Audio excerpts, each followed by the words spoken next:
Hey, welcome to law school. Today's topic is going to be copyright law, specifically the basic fundamentals of copyright law. We're going to go over 5 things. First rule, copyright doesn't protect everything, it only protects certain works. What's a work? Well, we turn to the Copyright Design and Patents Act of 1988, specifically Section 1, Subsection 1. I'll leave a link to the website where you can go have a look at this yourself. But the most important thing from here, I'm going to read this out. It'll be right here, so have a listen.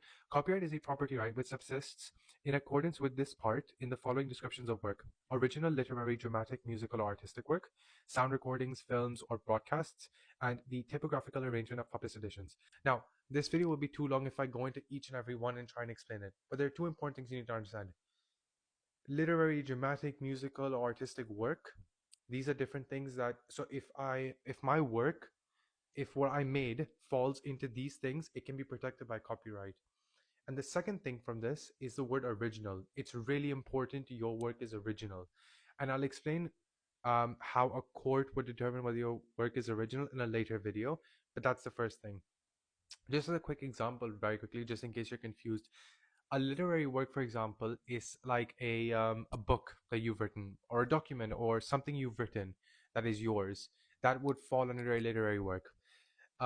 You creating a music video would fall under a musical work, or maybe even a dramatic work. I believe it more in a dramatic work. Musical work is like songs, etc. Sorry, that has got a bit confusing.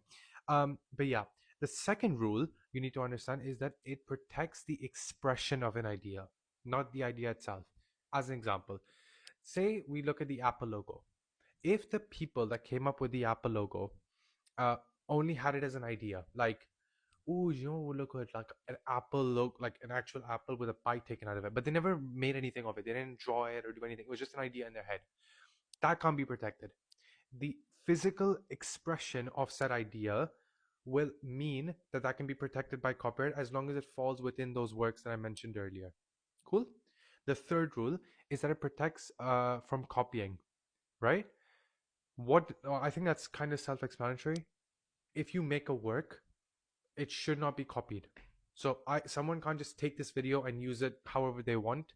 They must ask for my permission and must follow some certain rules for their work, for their use to not amount to copyright infringement.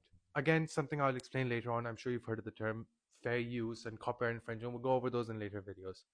The fourth thing is that it doesn't require any documents or formalities. You do not need to file documents for something to be copyright protected in the UK anyway. And that's because of the Berne Convention, specifically Article 5.